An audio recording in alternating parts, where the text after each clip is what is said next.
Shalom, selamat sore. Saya atas nama Arlen Arianto Laki, NIM 2023811003 Prodi TBP. Saya akan jelaskan tentang makanan dan kebiasaan makanan. Fungsi makanan untuk mendapatkan energi, sebab dalam makanan akan kita dapatkan 3 kelompok senyawa kimia, yaitu karbon, hidrat 70-80%, protein dan lemak, lipid, vitamin, mineral.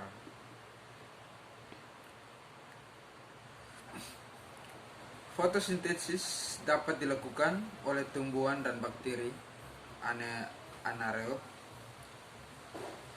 Sumber energi berasal dari tumbuhan, plankton, dan tanaman berbunga yang menyimpan energi hasil proses fotosintesis.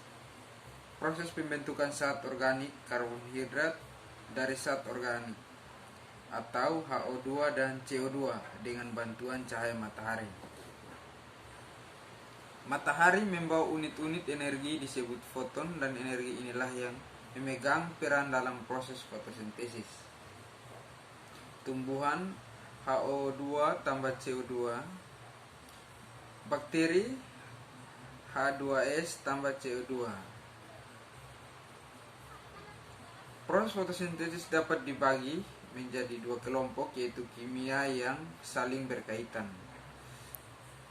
Pertama ialah proses pembentukan ATP, asfosfat, dan NADPH, dan menggunakan cahaya matahari, dan karenanya disebut reaksi terang cahaya atau Licht-Reaktion. Proses kedua yaitu terjadi proses pertama ialah proses pembentukan berkarbohidrat. Reaksi ini tidak menggunakan energi matahari, tapi menggunakan energi kimia, dan ATP terbentuk pada kelompok reaksi pertama. Macam-macam karbohidrat: monosakarida, glukosa, gula anggur dan fruktosa, jagung, buah, madu, dan banyak menggunakan glukosa adalah syarat. Sukrosa dan maltosa diperoleh dari hidrolis aluminium saluran pencernaan. Macam-macam protein dan asam-asam amino. Protein dicernakan menjadi asam-asam amino, pembentukan sel-sel tubuh, hati menurunkan organ, kata maupun anabolisme asam amino atau pengatur asam amino. Macam-macam asam amino: histidin, isoleucin, leucin, lisin, metion, argin, filin, trion. Para protein adalah biosintesis protein dalam sel DNA atau deoksiribonukleat acid dan RNA. Makanan, jenis makanan, irit, pahit, atau banyak macam jenis makanan. Sedikit yang akan dimakan. Komposisi dan proporsi jenis makanan: kofrin dan kanviro. Makanan pertama kali untuk larva adalah plankton, dan biasanya tergantung tersediaan lingkungan.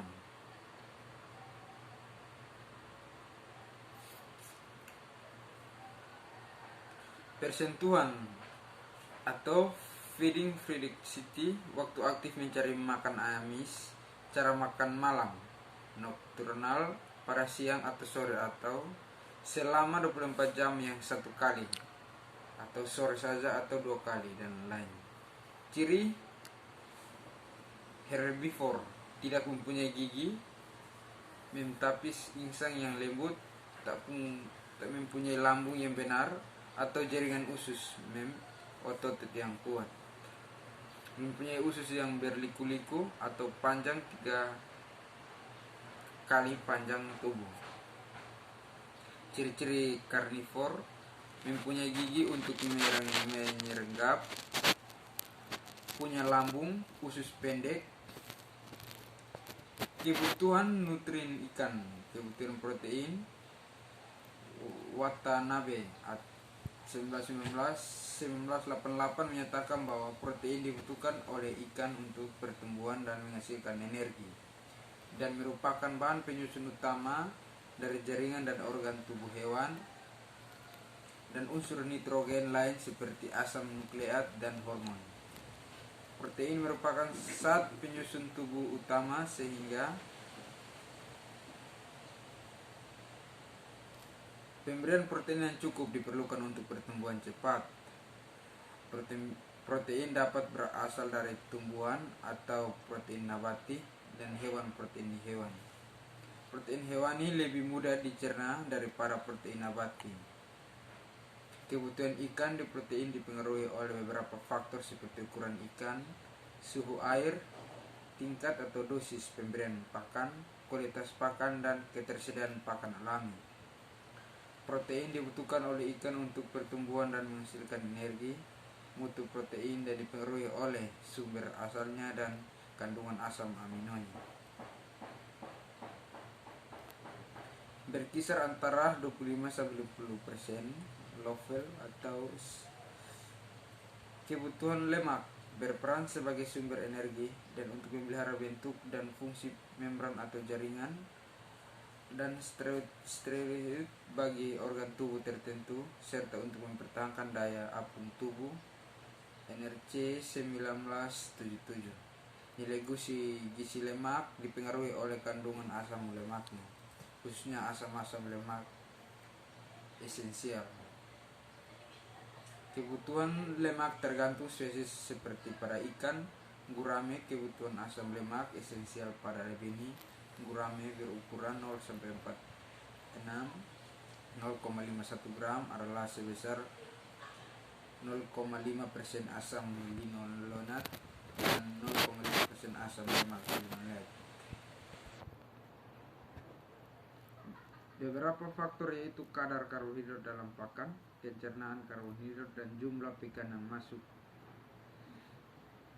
Watanaba, kadar karbohidrat optimum dalam pakan untuk ikan berkisar 30-40%, sedangkan untuk ikan karnivora 10-20%.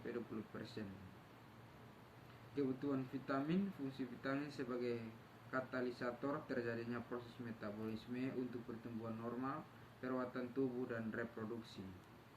Kebutuhan akan vitamin sedikit, tetapi bila kekurangan dan mengakibatkan kelainan dan penyakit.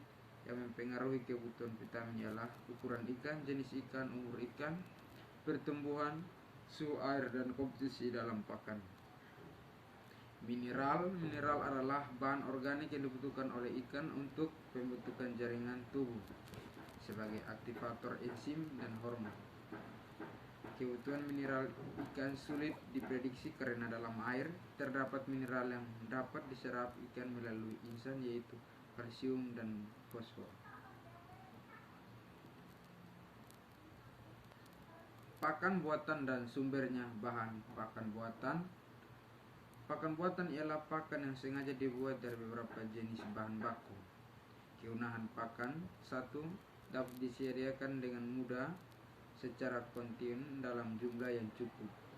2. Tersedia bahan baku yang banyak dan murah serta bernilai gizi tinggi.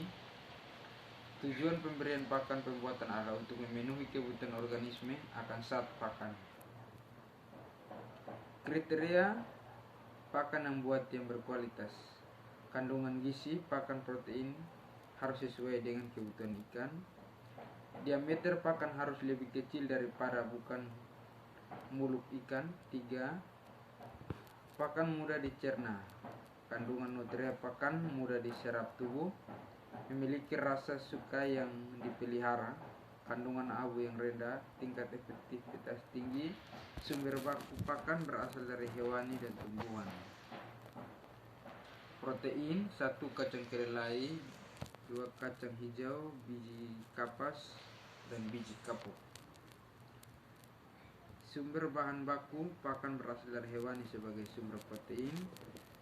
Campuran tepung daging, tepung tulang, tepung daging, tepung ikan, tepung darah, tepung udang.